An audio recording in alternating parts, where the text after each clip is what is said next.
Grantni ajratishni o'zi nima uchun rejalashtirdik? Nimaga grant ajratdik maktab tomonidan? Grant loyihalarimiz aslida 2021-yilda boshlangan. Boshqa maktablarni ko'rib chiqdim.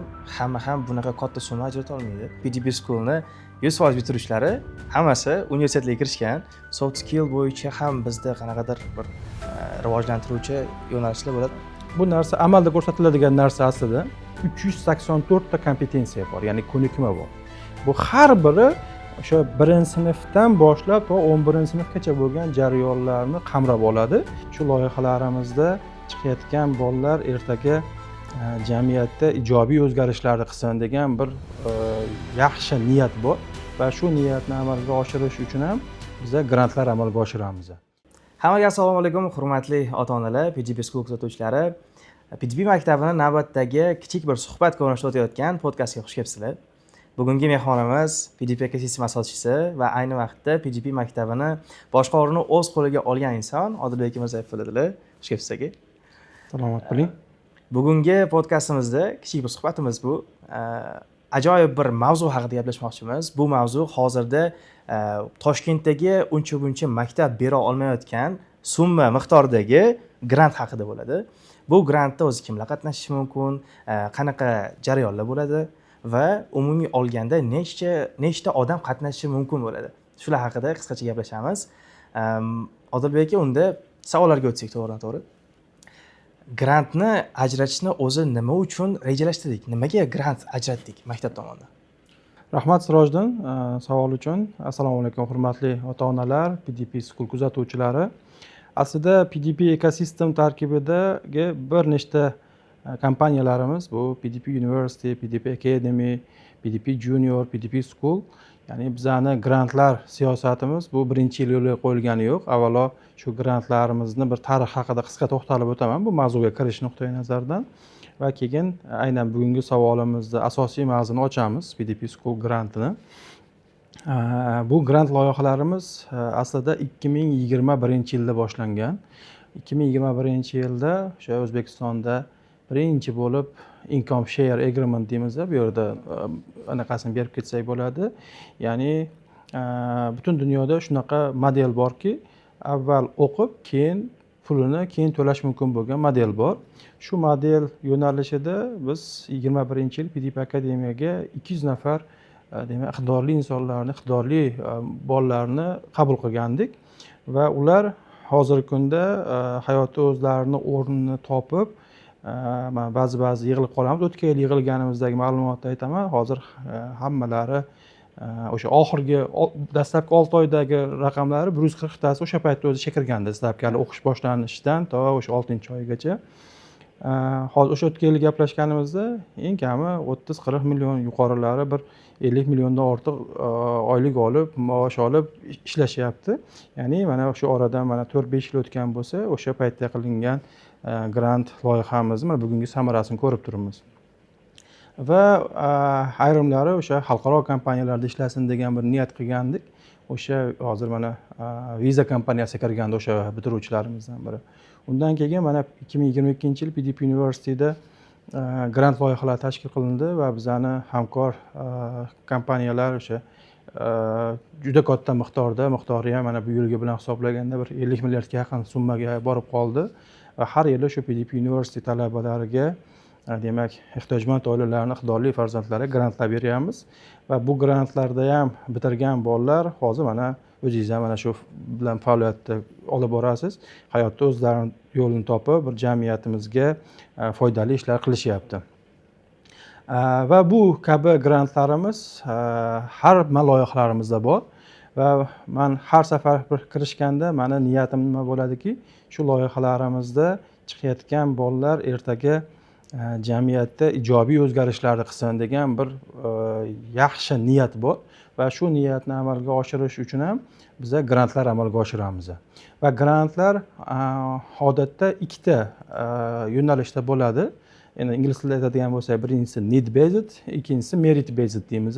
Ya'ni birinchisi bu ehtiyojmand insonlarga beriladigan grant, ikkinchisi esa iqtidorlarga beriladigan grant bo'ladi. Shu nuqtai nazardan biz ham mana PDP School'da mana o'zingiz e'lon qildingiz. 120 o'rinli umumiy qiymati 1 milliard 360 millionlik raqamlarda tatishmadim deb o'ylayman. 1 milliard 360 millionlik grant e'lon qildik. Va bu ham ikkita yo'nalishda. Birinchi yo'nalishimizni biz demak hammani ham demak xususiy maktabda o'qitishga imkoniyati yo'q yoki yolg'iz oilada yolg'iz tarbiyalayotgan bo'lishi mumkin va boshqa holatlar bor. Shularni hisobga olgan holatda hech qanaqa iqtidorlar ana chetda qolib ketmasin. Ilm olishga imkoniyati bo'lsin degan ma'noda demak imkoniyat degan grant qo'ydik va bunga o'sha qabul kvotalarini belgiladik. Qabul kvotalarini ham aytib o'tamiz. Va ikkinchisi esa o'zini demak iqtidori bilan o'zini ustida izlanib, ishlab, boshqalardan demak ilm borasida ustun bo'lgan natija ko'rsatayotgan bolalarni ham rag'batlantirish nuqtai nazaridan ular uchun ham grant ajratdik. Umumiy demak 120 nafar bizada qabul kvotasi bor. Niyat nima deydigan bo'lsak, bu yerda asosiy niyat shu biz grant berayotgan o'quvchilarimiz da biz iqtidorlarni jalb qilish va iqtidorlar bizada bir iqtidorlar muhiti bo'lgandan keyin qolganlar ham shunga intilish bo'ladi va bu yerda bir sog'lom raqobat muhitini ham yaratishni maqsad qilganmizki, shu nuqtai nazardan biz shu grantlarni e'lon qildik. Asosiy maqsadimiz shu ertaga jamiyatda ijobiy o'zgarish qiladigan fazilatli liderlarni tayyorlash. Albatta. Ya'ni PDP School'ni o'zi PDP ekosistemasini qadriyatdan kelib chiqqan holda har bitta mezoni o'ziga to'g'rilangan. Xuddi shunday. Juda ham zo'r. Hozirda o'zim ham boshqa maktablarni ko'rib chiqdim. Hamma ham bunaqa katta summa ajrata olmaydi. O'rinlar soni ham kam. Bu degani bir nechta foizlik grantlar yo'li bor. Ya'ni 100% gacha bo'lgan. Umumiy olganda shunda qanchasi necha foiz bilan kirish mumkin va o'zi sinflar kesimida ham bo'linganmi bu narsa? Albatta. Bu yerda aniq raqamlarni, qabul kvotalarini belgilaymiz. Asosan biz demak ularni yoshligidan tarbiyalash uchun 1-sinfdan 6-sinfgacha bo'lgan o'quvchilar uchun grantlarni katta qismi 100 ta grantimizni o'sha 1-sinfdan 6-sinfgacha bo'lgan o'quvchilarga ajratdik va aynan 9-sinflarga ham grant ajratdik. Nimaga? Ertaga o'sha grant ajratayotgan o'quvchilarimiz 2-3 yildan keyin universitetni bitirib bizning niyatimiz biz bergan bilimlar orqali dunyodagi eng top universitetlarga kira olsin, xalqaro universitetlarga kira olsin. Shu nuqtai nazardan 9-sinflar uchun alohida grant va 1-sinfdan 6-sinfgacha bo'lganlar uchun alohida grant. Ya'ni 100 ta o'rin 1-sinfdan 6-sinfgacha, 20 ta o'rin 9-sinflar uchun ajratilgan. Va bu ongli qilingan, sababiki maqsad bolaligidan o'sha bizani PDP School'da eng muhim ajralib turadigan qismi bilim plus xarakter, ya'ni bilim plus xarakterni bolalikdan shakllantirish. Ikkinchi 9-sinfda beriladigan grantimiz esa ertaga ular uchun ham maxsus dasturlar ishlab chiqyapmizki, ularni o'sha xalqaro universitetlarga tayyorlash va ularni kirishini ta'minlash. Albatta. O'zi statistikaga qaraydigan bo'lsak, 24 va 25-yilda PDP School'ni 100% bitiruvchilari hammasi universitetlarga kirishgan. Ularning orasida nafaqat mahalliy, balki xalqaro universitetlar ham bor va bir nechtasi 100% gacha bo'lgan grantlarni qo'lga kiritishdi. Yaqinda ham bir Nurmuhammad degan o'quvchimiz ham bu yilgi bitiruvchilarimizdan biri Toronto universitetiga 100% lik adashmasam $180 ming grantni qo'lga kiritdilar. Aynan shu o'quvchimiz IELTSdan 8,5, SATdan 1490 ball qo'lga kiritgan. Shunday. Endi bu raqamlar bir nechta va o'nlab bo'ladi. Niyatimiz shu va alohida mana shu yo'nalishda ham bu narsani aytib ketishimiz kerak. PDP School'da shu vaqtgacha yo'lga qo'yilmagan o'sha student counselor pozitsiyasi e'lon qilinyapti va bu yerda o'sha bolani demak xalqaro universitetlarga borish yo'lini to'laligicha qo'llab-quvvatlaymiz. Ya'ni bu yerda nafaqat bilim oladi, balki o'sha xalqaro universitetlarga zarur bo'lgan portfoliosini ham o'sha kerakli vaqtlardan boshlab shakllantirib borishadi. Albatta. Xuddi hammasini to'liq komplekt shug'ullanamiz. Individual ishlaydigan bir alohida bo'lim. Xuddi shunday. Juda ham zo'r. Xo'p, grantga keladigan bo'lsak, ustoz, grantni topshirayotganda saralash bo'ladi. Saralashimiz qanaqa ketma-ketlikda bo'ladi? Shu haqida ham qisqacha aytib bersangiz. Sirojiddin, bu yerda demak bizda ikkita yo'nalishda grantlarimiz, ya'ni imkoniyat va iqtidor granti. Bu yerda qabul shartlari va imtihonlari bo'yicha veb saytimizda maxsus demak sahifasida ham to'liq ma'lumot olsalar bo'ladi, lekin bu yerda mohiyatini aytib ketaman. Birinchi yo'nalish bu imkoniyat grantida asosan ularni ijtimoiy holatidan kelib chiqilgan holatda ko'proq grant beramiz. Ikkinchi yo'nalishimiz esa ko'proq biza ularni bolalarni iqtidoridan kelib chiqib grant beramiz va ikkalasi uchun ham baribir demak qabul uchun imtihon bo'lib o'tadi. Imtihonda biz 3 ta yo'nalishda imtihon bo'ladi. Ingliz tili, matematika, mantiq va albatta insho bo'ladi. Va iqtidor grantlarida ham ikkala grantda ham suhbat bo'ladi. Ya'ni suhbat natijasiga qarab, ya'ni biza nafaqat ularni bilimi, balki bizga xarakteri ham muhim deb aytamiz va xarakterni biz shakllantiramiz. Lekin unda ham baribir ozgina uchqunlar bo'lsa, ozgina bir nima ishlaydigan xomashyoyimiz bo'lsa ularda, shu nuqtai nazardan bu demak suhbat ham maxsus ball beradi. Shu ular yig'ilgan holatda bir narsani xotirjam bo'lishini aytardim. Demak, ota-onalardan bu narsani 100% shaffof va halol o'tkazamiz. Bu narsaga o'zim shaxsan mas'ulman, chunki bizani qadriyatlarimizda ham birinchi bo'lib yozganimiz halollik va ishonchlilik. Shuning uchun har bir jarayonlar shaffof, halol ko'rsatib beramiz.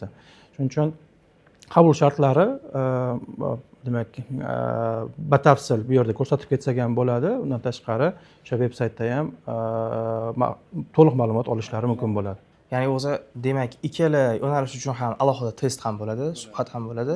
Faqatgina imkoniyat uchun ijtimoiy holatni ham tekshirishimiz kerak. Ya'ni ijtimoiy holati ko'proq demak og'irroq yuk bosadi endi. Ko'proq ball beriladi bu tomonga. Xuddi shunday. Juda yaxshi. Demak, iqtidorlilar uchun sal kirish qiyinroq bo'lar ekan. Yaxshilab tayyorlaninglar. Juda yaxshi. Va shu aytib o'tganlaridek, hammaga yetarlicha ma'lumotlar bor. Hammasini veb saytimiz orqali to'liq ko'rib chiqishingiz mumkin. O'sha yerda o'zida ariza ham qoldirishadi. Juda ham zo'r. Bu qabul shartlari haqida ham to'xtalib o'tsak, Sirojiddin, bizada demak o'zi avgust oyi asosan maktablarda qabul oyi.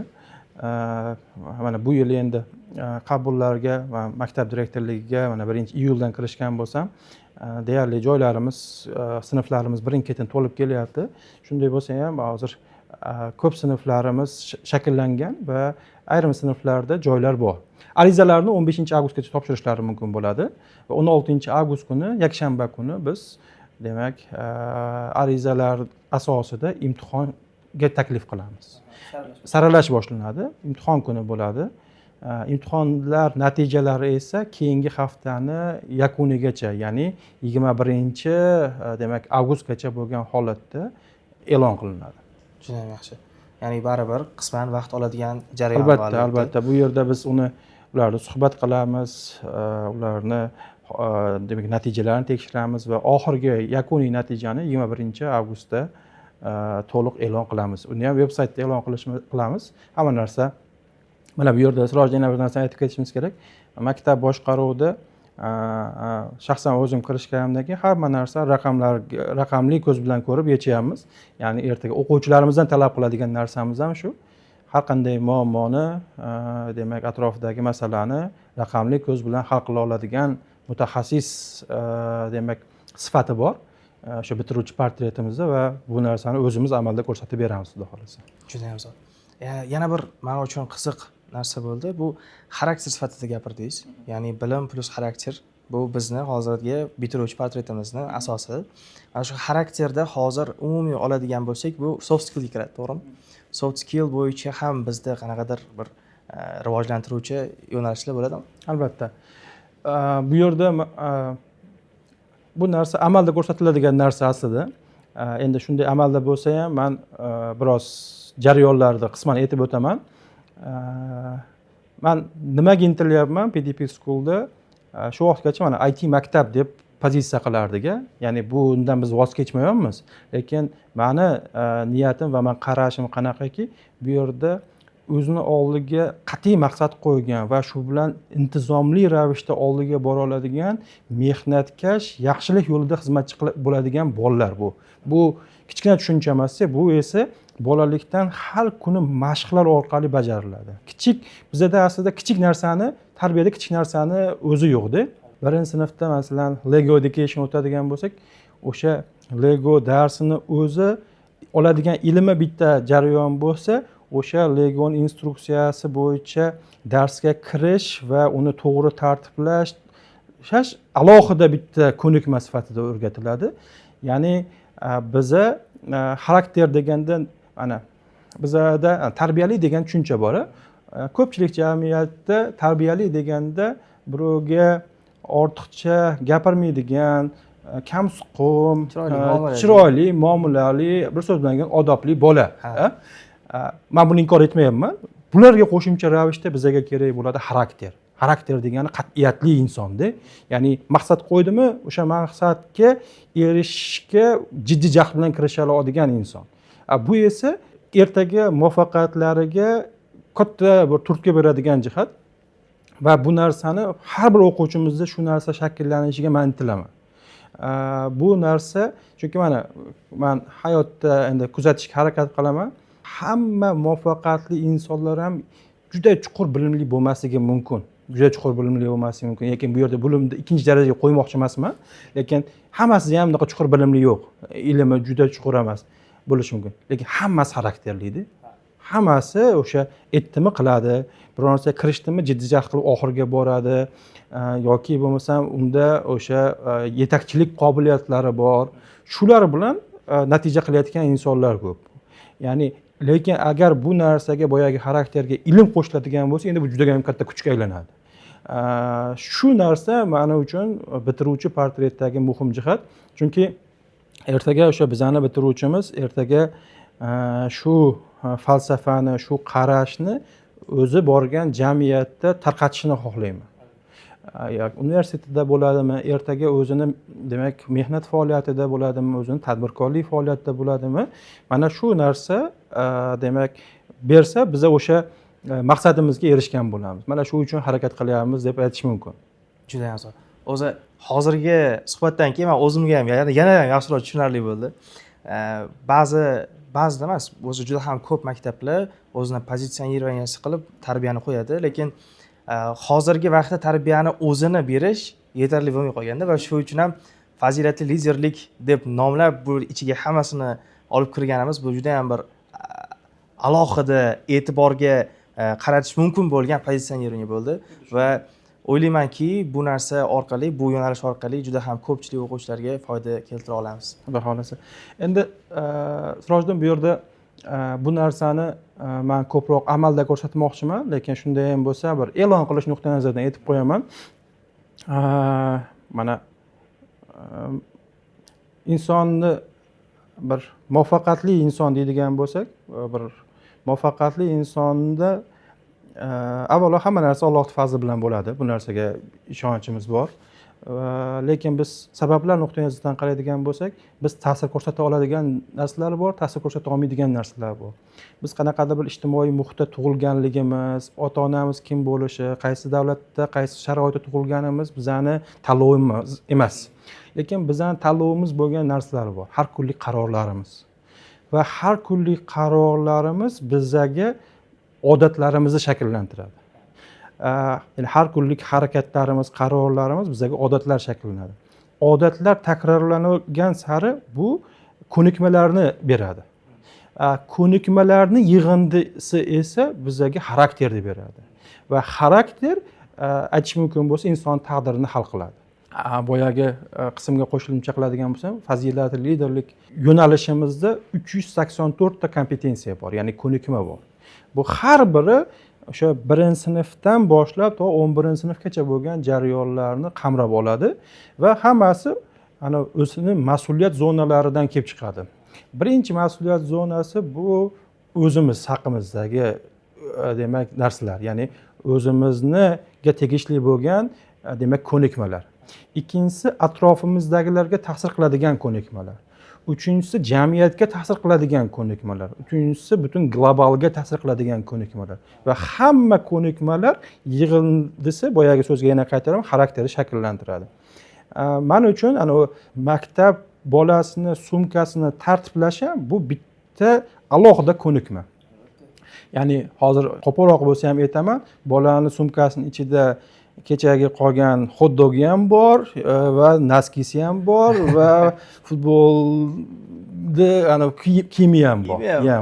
Va uning ichida sumkasida anaqasi ham bor. Kitob daftari ham bor va u g'ijim holatda. Va bu e'tiborsiz qoldirilgan narsa emasda. Mayli, xo'p, katta bo'lgan to'g'rilar degan emas. Agar biz shunaqa kichkina detallargacha ham to'g'rilasak, biza demak o'sha ertaga o'zini sumkasini tartiblay olgan bola ertaga o'zini ofisini tartiblay oladi. Ertaga o'zini ofisini tartiblagan odam ertaga jamiyatdagi ularga ham befarq bo'lmaydi-da, o'zgarishlarga ham befarq bo'ladi. Ya'ni bu narsani ongli ravishda qilishga boshlaydi. To'g'ri, boshlanishida bola 1-2 sinfda bu narsani ongli anglamasligi mumkin. Lekin bu ko'nikma darajasiga borgandan keyin, odat darajasiga, ko'nikma darajasiga borgandan keyin buni har bitta narsani kimdir noto'g'ri qilayotgan bo'lsa, ko'ziga darhol noto'g'ri narsalar ko'rinishni boshlaydi. Ya'ni o'zi musor tashlamagan inson kimdirlar musor tashlashini ko'rib, bunga e'tirozi paydo bo'ladi-da. Avval o'zi bu narsa yoki ko'chadagi mana bizani o'zimiz millat sifatida o'zimiz kuchli tomonlarimiz bor, lekin to'g'rilaydigan jihatlarimiz ham ko'p.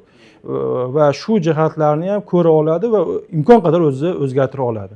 Mana shu bizani yo'nalishimiz. Va bu yerda mana bu yo'nalishga, xarakterga, leadershipga men ko'p e'tibor beraman. Bu degani biza mana demak bitiruvchi portretimizda 5 ta muhim sifati bor. Va shu 5 ta muhim sifat bir-birini to'ldirib turadi. Va buni birinchisini ikkinchisidan ustun qo'ymaymiz. Bu demak xarakter shakllantirish uchun bizaga o'sha fazilatli liderlik sifati kerak. Raqamli yaratuvchi, ya'ni atrofdagi raqamli masalalarni ko'ra olish uchun raqamli yaratuvchi degan sifat kerak. Har bitta jarayonlarni tanqidiy, tahliliy ko'ra olish uchun demak analitik fikrlovchi degan narsa kerak. Ertaga bir butun dunyo bilan muloqotchi bo'lish uchun global muloqotchi degan sifati kerak. Istagan bilimni bersangiz, unda o'rgana olish uchun, ya'ni self study bo'lish uchun doimiy o'rganuvchi degan sifati kerak. Mana shu sifatlar bilan birgalikda biz ertaga o'sha haqiqiy o'zimiz ko'rgan bitiruvchi portretimizni shakllantira olamiz. Har birini o'zini ko'nikmasi, albatta, o'zini yo'nalishi bor. Xuddi shunday. Bu degani erinchoq bo'lgan o'quvchilar o'qishi juda ham qiyin bo'ladi. Yo'q, men bundaqa demagan bo'lardim. Erinchoqlarni mana biza jamiyatimiz juda tez fikrlaydi va bunga tez yorliq yopishtirishga osonmiz. Erinchoq degan, men uchun bolada erinchoq degan yorliq yopishtirmayman hech kimga. Demak, u erinchoq hozirgi holati hali demak biror narsaga jijjax bilan qilish ko'nikmasi shakllantirilmagan degan nima deydi, tashxis qo'yaman unga. Va shu tashxisga qanday qilib yechim qilinishi mumkin. Va bitta narsani ertaga men ota-onalar bilan suhbatda ham aytyapman. Biza bola bitta narsani qabul qilish kerak. Shu qabul qilgandan keyin boshlanadi hammasi. Ilm olish muhokama qilinmaydigan mavzu. Bo'ldi. Ilm muhokama qilinmaydi. Shu narsani bola tushunsa, bo'ldi, men ilm olishim kerak ekan, buni muhokama qilishimning foydasi yo'q ekan degan narsani o'zi his qilsa, bo'ldi. Keyin endi bunga shakl kiradi. Shakl kiradi degani bajartiramiz. Shakldan keyin o'zi ma'no ham keladi-da. Ya'ni vaqt o'tgandan keyin ma'no ham o'zi vaqt bilan keladi. Lekin biz har doim qiziqmaydi deymiz. Qiziqishi uchun tashqi faktorlarni beramiz-da. Tashqi faktorlar, "Men bu narsani qilib qo'ysang, senga mana bunaqa mukofot beramiz" deymiz. Lekin u keyingi safar shunaqa mukofot bermasangiz, bu ishni qilmaydi. Lekin u shu mukofotga o'rganib qoladi. To'g'ri, mukofot ham har bir ishning mukofoti bo'ladi, bu narsa ham bo'lishi kerak. Lekin biz bu narsani qilishi kerak bo'lganligi uchun qilish ko'nikmasi ham kerakda. Men mana ustozlar bilan ko'p suhbatlashamiz, mana PDP School ustozlari bilan mana shu Yapon jamiyati bilan bizning jamiyatimizni solishtirib bir suhbatlar qilganimizda bir ustozimiz Muhammad Odil juda yaxshi tushunchani aytdi, menga ma'qul bo'ldi. Yaponlar har kuni kundalik qiladigan ishini biz maqtov uchun qilamiz deydi. Mana ikkita jumlada mana bitta ishni biz har kuni ular o'sha kundalik qilishimiz kerak bo'lgan ish. Yo biza shu maqtab qo'ymasa shu ishni qilmaymiz. Har doim bizga mana u kerak. Maqtov kerak, rag'bat kerak. Shuning uchun ham jamiyatimizda bitta tushuncha bor, mana hamma noliydigan narsa masalan mana bu narsani ham aytib ketaman. Mana o'zingiz ham rahbarsiz bilsangiz kerak. Siz kuzatuvingiz ostida xodim boshqacha harakat qiladi, kuzatmaganingizda boshqacha harakat qiladi. Ya'ni biza nazoratni har doim o'sha nazoratni olishimizga to'g'ri keladi. Birorta ishda mustaqillik yo'q-da. Mustaqillik yo'q. Lekin bu bolada mustaqillik yo'q degani, mustaqillik shakllantirilmaganda u. Bolalikda shakllantirilmaganda bu tushuncha. Shu mustaqillikni mana bizada ham ana u mana klassik holatdagi sinfxona qanaqa, ikkita bola urushayotgan yoki ikkita bola qilmayotgan bo'lsa aytadi, ustoz kelyapti deydi. Ustoz kelayotgan bo'lsa hamma o'zini nima qilish kerak, tutib olish kerak, o'zini to'g'rilab olish kerak.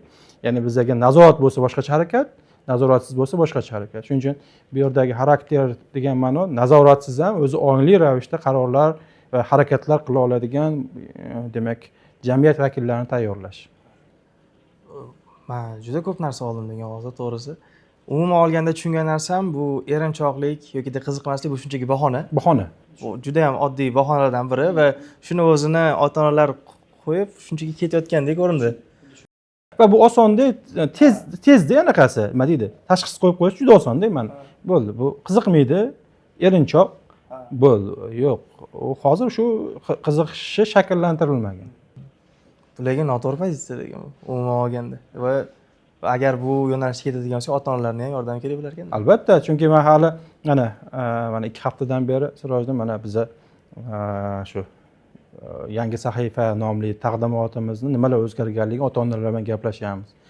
Ota-onalar bilan suhbatlashib, ularning feedbacklarini ham, ularning bir iltimos talablarini ham eshityapman va ota-onalarga mana hatto ota-ona bitta narsadan aniq qilyaptiki, bu yerda ilm olish majburiy ekan degan xulosa bilan ketyapti-da. Ya'ni shunchaki yorliq tashab qo'yib, bolani e'tiborsiz qolmas ekan degan tushuncha bilan ketyapti.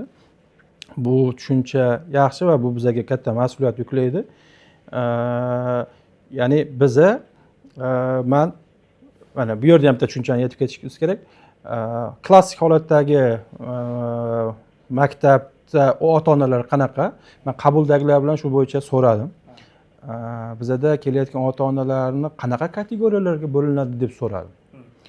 Birinchi 30% dedilar, bu aynan shu IT sohada mutaxassis bo'lsin, IT sohaga bolasi qiziqqanligi uchun keladi dedilar.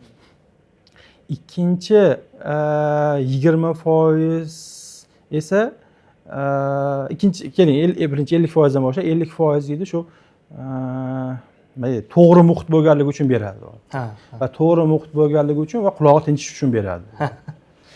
Va ota-onalarning katta qismi xuddi farzandni aytish mumkin bo'lsa buyumdek qabul qiladi. Endi buyum deb qabul qilmasa ham munosabat shunaqa. Mana senga bolamni topshirdim, 6 dan keyin olaman. Uy alohida dunyo, kitob alohida dunyo. Uy kelgandan keyin nima bo'ldi? Xuddi shunday. Va endi bu narsani, ya'ni bu bitta muhit. Ota-ona, maktab va bola bitta uyg'unlikda ishlaydigan narsa.